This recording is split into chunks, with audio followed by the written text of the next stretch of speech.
First ever factory outlet Mukunda jewelleries Kukatpally Khammam Kothapet Somajiguda Hanumakonda and Suchitra. నమస్తే రమగారు. నమస్తే జయ. రమగారు, ఆధ్యాత్మికవేత్తలు, ధర్మ ప్రచారకర్తలు వీళ్ళంతా కూడా ధర్మాన్ని రక్షించాలని చెప్పి ప్రచారం చేస్తూ ఉంటారు వివిధ మాధ్యమాల్లో, ఎవరికి తోచిన విధంగా వాళ్ళు.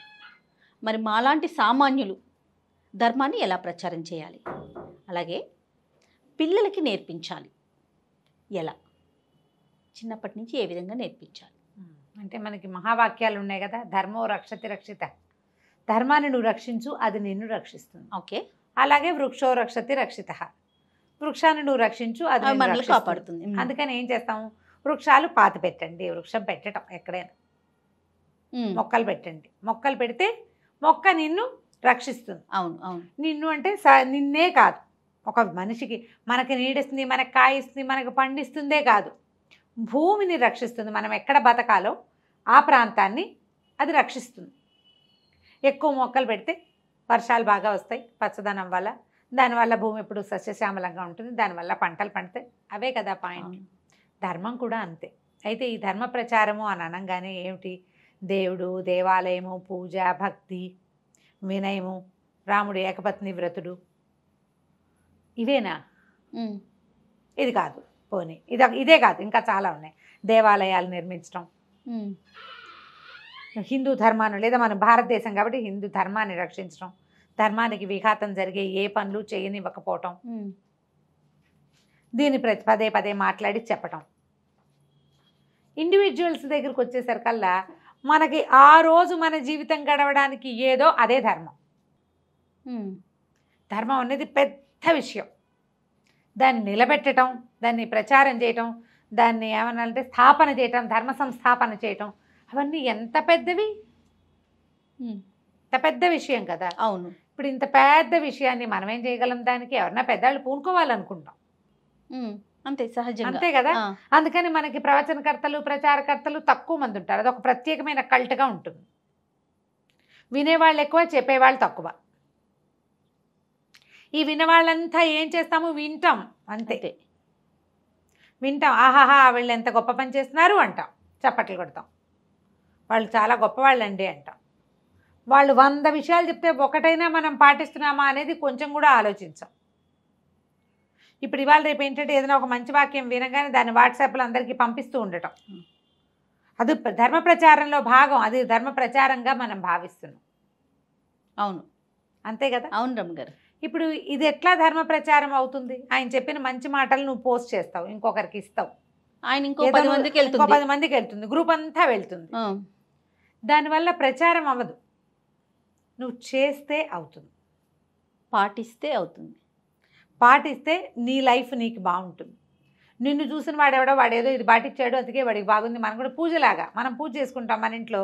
నేను చెప్తాను, నేను అష్టలక్ష్మి వ్రతం చేశాను, లేకపోతే ఇంకోటి ఏదో వ్రతం, అలాంటి పొరపాటును కూడా అనుకోకడమ్మా, మాటకి చెప్పా, ఫలానా లక్ష్మీ వ్రతం చేశాను, మా పిల్లాడికి ఉద్యోగం వచ్చింది, మా ఆయనకు జీతం పెరిగింది, లేకపోతే నాకే అదేదో ఇన్నాళ్ళు ఏమీ లేదు సడన్గా సీరెత్తుకుంది నాకు అని చుట్టాల్లో పక్కాల్లో ప్రచారం అవుతుంది. అందరూ అది చూసి చేసుకుంటారు కదా, అంతే. మా పిల్లాడిని ఒక అత్యద్భుతమైన శ్లోకాలు, స్తోత్రాలు అవి కూడా నేర్పించే, హిందూ ధర్మాన్ని నేర్పించే స్కూల్లో చేర్పించే, పిల్లాడి చిలకలాగా వల్లిస్తున్నాడు. నువ్వు చూస్తావు, ఓహో వీళ్ళ అబ్బాయి బాగా చెప్తున్నాడు, రమ్మగారు అబ్బాయి, మా పిల్లని కూడా చేద్దాం, నువ్వు కూడా నీ పిల్లని చేరుస్తావు. ఇది ఎప్పుడు జరిగింది? చేసింది చూడడం వల్ల, చెప్పిన దాని వల్ల కాదు. అవునండి, చెప్పినది కేవలము వింటారు తప్ప జనం దాన్ని ఖచ్చితంగా పాటించారు. పాటించే వాళ్ళ శాతం ఉంది, తక్కువ. మరి పిల్లల విషయం వస్తే ఎట్లా రమగారు? పిల్ల ఏమిటి, ముందు తల్లుల దాకా రావద్దు. ముందు మనం ఈ కథలో తల్లులు ఉన్నారు, ఫస్ట్ తల్లులు అంటారా? ముందు తల్లే ముందు. ఇప్పుడు ఇది ఇంత పెద్ద విషయాన్ని మనం వింటూ ఉంటాం జయ. ఇది వరకు ఇంత సోషల్ మీడియా లేదు, టీవీ కూడా ఇంత లేదు. అప్పుడు ఏదో సాయంకాలం పూట కాసేపు చూసేవాళ్ళం దూరదర్శన్. క్రమంగా మనకి సమాచారం ఏమనాలి, దాన్ని మాధ్యమాలు పెరిగిపోయినాయి, చాలా తెలుసుకుంటున్నాం. పుస్తకాలు కూడా ఇదివరకు ఇన్ని చదివేందుకు టైం కూడా ఉండేది కాదు. నేను ఎన్ని పుస్తకాలు చదువుతున్నాను ఇప్పుడు, ఇదివరకు ఇంత చదివేదాన్ని కాదు, ఏదో కథల పుస్తకాలు చదివేదాన్ని. ఇప్పుడు ఇవన్నీ కూడా చదువుతున్నాను నేను. అవకాశాలు ఫోన్లలో వచ్చేస్తాయి నాకు. 3 గ్రూపులు, 3 గ్రూపుల్లో నుంచి 356 కథలు వస్తూ ఉంటాయి. బాగుందండి అని పెట్టే టైం కూడా ఉండట్లా, చదివేసుకుంటున్నాను అంతే నేను. ఇప్పుడు అవకాశం పెరిగింది. ఈ అవకాశం పెరిగినప్పుడు మనం చాలా మంచి విషయాలు తెలుసుకునే అవకాశం, ఫలానా ప్లేసు అరుణాచలం వెళ్ళండి, అక్కడ ప్రదక్షిణ చేస్తే పునర్జన్మ ఉండదు తెలుసుకున్నాం. పొలోమని వెళ్ళిపోతున్నాం. అరుణాచల ప్రదక్షిణలో వాటర్ బాటిల్ ఒకటి కూడా పారేయకండి అని చెప్పిన వాక్యాన్ని ఎంతమంది వింటున్నారో చెప్పండి. నీకు పుణ్యం వస్తుందన్న పాయింట్ వింటావు, కానీ నువ్వు చెయ్యకూడని పనులు వినవు. ఎవరో వింటారు, కొంతమంది, శాతం తక్కువ కదా. ధర్మము అనేది ఇండివిజువల్కి ఉండాలి. నా ఉద్దేశం ఇది. ఇది ఏ పుస్తకాల్లోనూ ఉన్నది కాదు, నేను చదివింది కాదు. నా వరకు నేను ధర్మంగా ఉండాలి. ధర్మం మనకేం బోధిస్తుంది? సాధారణ మనిషిగా పుట్టాం, మనిషిగా ఉందాం, అంతే. ఇప్పుడు దీన్ని తల్లులు పాటిస్తే పిల్లలకి వస్తుంది. చిన్న లెవెల్ నుంచి స్టార్ట్ చేసుకోవాలి ఎప్పుడు కూడా.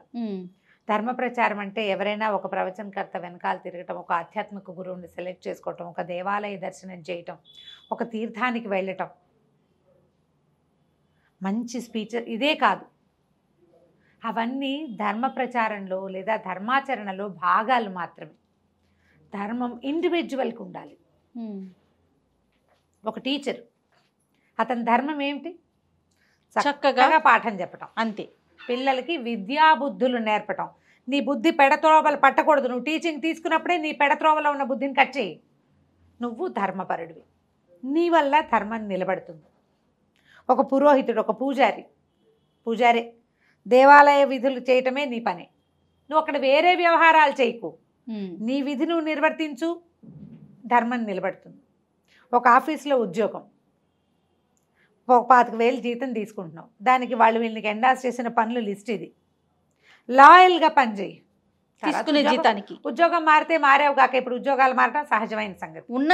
ఉన్నంత వరకు పూర్తిగా హోల్ హార్టెడ్గా నువ్వు తీసుకుంటున్న రూపాయికి మొత్తానికి న్యాయం చేయి. ధర్మం నీ యందు నిలబడుతుంది. అది నీకు ఏది ఇవ్వాలో, ధర్మం రక్షతి రక్షిత అన్నవా, నువ్వు దాన్ని రక్షించు, నీ ఉద్యోగ విధిని, అది నిన్ను రక్షిస్తుంది. ఇంకా కొంచెం బెటర్మెంట్, నీ తాలూకు ధర్మానికి మెచ్చి యూనివర్స్ నీకు ఇంకా కొంచెం బెటర్మెంట్ ఇస్తుంది.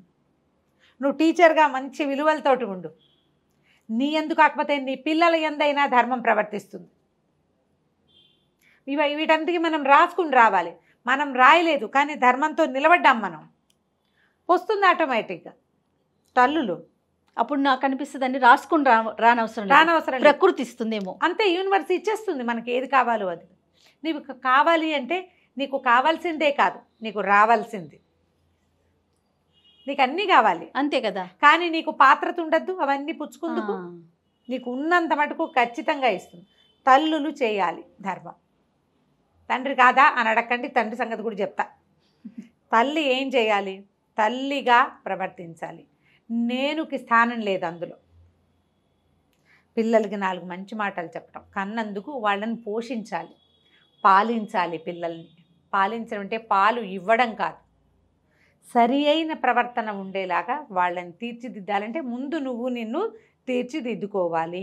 పిల్లలకి తెలిసేలాగా అబద్ధాలు చెప్పద్దు, మానవ సంబంధాలు చెడగొట్టద్దు, చదువు విద్య వీటి పట్ల ఆసక్తిని కలిగి ఉండాలి తల్లులు. పిల్లాడు విద్యార్థి ధర్మంగా చదువుకుంటాడు, అంతే. టీచర్లను విమర్శిస్తే ఒప్పుకోకూడదు, ప్రతి వాళ్ళని ఏకవచన ప్రయోగం చేయనివ్వకూడదు, మర్యాద నేర్పాలి, ఇతరుల పట్ల మర్యాదగా ఉండేలాగా చేయాలి, అబద్ధాలు చెప్పనివ్వకూడదు. అబద్ధాలు చెప్పనివ్వకూడదు అంటే ముందు నువ్వు అబద్ధం చెప్పకుండా ఉండాలి. నువ్వు అబద్ధం చెప్పకూడదు కదా. ఇప్పుడు ఇందులో దేశ రక్షణ దేశభక్తి కాదమ్మా, ముందు ఇల్లు దిద్దండి. ఇల్లు దిద్దితే కదా ఇంట గెలిచి రచ్చ గెలవాలి. ఇప్పుడు నువ్వు ఇంటే గెలవ్వు, నీకెందుకు ధర్మాచరణ, ధర్మ సంస్థాపన, ధర్మ ప్రచారం? నా బొందకి అర్థం లేదు కదా దానికి. 100% అండి. ఎంతసేపు ఏ ఆధ్యాత్మిక గురువుని ఆశ్రయిద్దామా అని ఆలోచించే వాళ్ళు తల్లులారా, ఒక్కసారి పునరాలోచన చేసుకోండి. On my part am I correct అని. నా వరకు ఒక భర్తకి భార్యగా ఉన్నాం, ఒక ఇంటికి గృహిణిగా ఉన్నాం, ఒక 4 3 ఒకళ్ళో పిల్లలకి తల్లిగా ఉన్నాం. ఇవి ఉన్నాయి కదా, మన పాత్రలు ఉన్నాయి కదా. ఈ పాత్రలన్నిటికీ ఒక తండ్రి తల్లిదండ్రికి కూతురుగాను, ఒక అత్తమామకి కోడలుగాను ఉన్నాం. 5 పాత్రలు. ఉద్యోగిగా ఉంటే 6వ పాత్ర. అవునండి. వీట్లలో కొన్నిటికైనా మనం న్యాయం చేయగలుగుతున్నామా? కొన్నింటికైనా. మొత్తానికి చేయలేమమ్మా. చాలా కష్టం. మొత్తానికి చెయ్యాలంటే జీవితం సరిపోదు, చాలా కష్టపడాలి, చాలా సంయమనం కావాలి. నేనుకి ప్లేసే లేదు. మీ యందు ధర్మం నిలబడుతుంది. మీ వల్లే ధర్మ ప్రచారం జరుగుతుంది. మీ వల్లే ధర్మ సంస్థాపనకి భగవంతుడు దిగిరాడు. సంస్థాపన జరిగిందని స్థిమితంగా ఉంటాడు. కరెక్ట్ అండి. భగవంతుడు మీ యందు ప్రవర్తిస్తాడు మీకు కావలసినట్టుగా. ఇది చేయవలసింది. ఇది అంతే ప్రతి తప్ప? ఇండివిజువల్ చేస్తే అవునవును. మనకి సభలు గిభలు ఏం అక్కర్లేదు, ఏమీ అక్కర్లా. మనం ఎంతసేపు కూడా వినాలి, చెప్పాలి, వినాలి, చెప్పాలి, వినాలి, చెప్పాలి, అంతే. చేసేదాకా చెయ్యాలి లేదు. ఆ చెయ్యాలనే దాన్ని పట్టుకోండమ్మా. సాధ్యమైనంత మనం మనుషులం కదా జయ, అంతా చెయ్యలేకపోతాం. కనీసం ప్రయత్నం చేయండి. కొన్ని విషయాల్లో అయినా గట్టిగా నిలబడండి. ఈ తప్పు చేయకూడదు, ఈ పొరపాటు నా వల్ల కాకూడదు, ఈ జాగ్రత్త వహిస్తాను, ఈ మానవ సంబంధాలను ఇలా కాపాడుకుంటాను, ఈ కుటుంబ బాంధవ్యాన్ని ఇలా సరిపెట్టుకుంటాను, ఈ పిల్లాడి కోసం నన్ను కొంచెం తగ్గించుకుని పిల్లవాళ్ళని చూద్దాం ముందు. ట్రై చేస్తే మీకు ఏది రావాలో అది చకచకా వచ్చేస్తుంది. మీరు ఎక్కడ నిలబడాలో అక్కడికి చకచకా వెళ్ళి నిలబడగలుగుతారు. పడిపోకుండా గట్టిగా నిల్చుంటారు. అది ధర్మాన్ని నిలబెట్టడం. ధర్మాచరణ అంటే ఇంతే, సింపుల్ కాదా? అమ్మ నాన్న పుట్టేం చేయ, వాళ్ళతో మర్యాదగా ఉండటం మన విధిగా. ఇదేమో నువ్వు కొత్త దేశాన్ని ఉద్ధరిస్తున్నావా నువ్వు ఇందులో? అదే కదా. ఏమీ దేశోద్ధరణ లేదమ్మా. మా కోసం కాదు, దేశం కోసం కాదు, కేవలము నీ కోసం, సెల్ఫ్ కోసం. మీ అమ్మా నాన్నని గౌరవించు. అమ్మాయి స్త్రీ అయితే నువ్వు ఒక వివాహం చేసుకుంటే అతడమ్మా నాన్నని కూడా గౌరవించాల్సిందేగా. ఖచ్చితంగా. నిన్నెలా మీ అమ్మా నాన్న కష్టపడి కని పెంచారో వాళ్ళకేం ముక్కుల నుంచో ఆకాశం నుంచో రారు పిల్లలు, ఇలాగే వస్తారు. చాలామంది కనపడతారు జయ, మా అమ్మ ఎంతో కష్టపడింది అంటారు, అత్తగారు పనికి మాలింది అనుకుంటారు. మగ పిల్లల్లోనూ ఉంటుంది, మా అమ్మ మాటే వినాలి, వాళ్ళ అమ్మ మొహం కూడా చూడకూడదు. అబ్బాయిలు చేస్తారు అట్లా. భార్యల్ని పుట్టింటి మొహం కూడా చూడనివ్వని వాళ్ళు, వాళ్ళ ఇంటికి వెళ్ళడానికి వీల్లేదని అత్తగారులు కోకొల్లలమ్మ ఈ రోజులకు కూడా. మరి ఎలా ఆకాశం నుంచి ఊడిపడ్డారో వాళ్ళు మనకు అర్థం కాదు. అది ఎంత తప్పుడు ఆలోచన, ఎంత పొరపాటు, ఎంత తప్పిదం, మరి చెయ్యకూడని పని. మరి ఇంకేం, నువ్వు గుడికెళ్ళు, గోపురానికి వెళ్ళు, తీర్థానికి వెళ్ళు, క్షేత్రానికి వెళ్ళు, ఉపయోగం ప్రయోజనం ఏమీ ఉపయోగం లేదు. కాబట్టి అలాంటి పొరపాట్లు ఉంటే వాటిని సరిదిద్దుకోండి. ధర్మం మీ యందు చక్కగా నిలబడుతుంది. ఇలా ధర్మ ప్రచారం చేయొచ్చు మనం. ఎక్సలెంట్ రమ్మగారు, సూపర్. భగవంతుడు చెప్పాడు, స్వధర్మే నిధనం శ్రేయ. స్వధర్మం అంటే నువ్వు నుంచోటం, నువ్వు సరిగ్గా నుంచోటం కదా, నువ్వు సరిగ్గా చేయటం, నీ దగ్గర ఏ తప్పు లేకుండా ఉంచుకోవటం. ఎదురు తప్పులు దిద్దేటప్పుడు ముందు మన సంగతి చూడాలిగా. వాళ్ళని ఎవరినో అనకూడదు. ఏదైనా జరిగితే ముందు మన పార్టీ ఏమిటి అనేది ఆలోచించుకుంటే ఆటోమేటిక్గా వస్తుంది. ఆ తర్వాత మీరు భగవద్గీత వినక్కర్లేదమ్మా, భాగవతం చదవక్కర్లేదు, చేతనైన ఒక్క కృష్ణాష్టకం చదువుకున్నా మీకు చాలు. మీరు ఈ 6-8 పాత్రలు ఉన్నాయి కదా భగవంతుడు మీకు పెట్టిన పాత్రలు, వీటిని సాటిస్ఫై చేయండి. అప్పుడు ధర్మ ప్రచారం చక్కగా జరిగిపోతుంది, ఆటోమేటిక్గా వెళ్ళిపోతుంది. అది జరక్కే ఈ సమస్యలు వస్తున్నాయి మనకి. అది జరిగితే చక్కగా కుదురుతుంది, అంతే. సూపర్ రమ్మగారు. నమస్తే. నమస్తే.